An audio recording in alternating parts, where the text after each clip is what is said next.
ஒருமுறை பச்சை பசேல் காட்டின் நடுவில் ஒரு அழகான மயில் வாழ்ந்தது.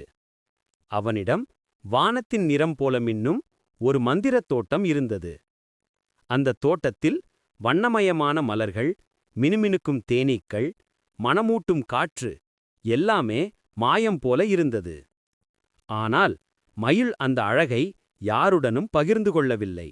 அவன் தினமும் மலர்களைப் பார்த்து மகிழ்ந்தான்.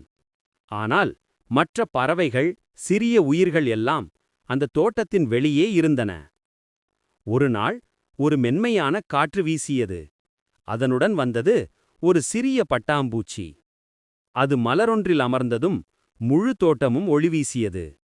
அப்போது மயில் உணர்ந்தது, அழகு பகிர்ந்தால்தான் பெருகும் என்று. அவன் அந்த நாளிலிருந்து தோட்டத்தின் கதவுகளை திறந்தான். அனைத்து உயிர்களும் ஒன்றாக ஆடியும் பாடியும் மகிழ்ந்தார்கள்.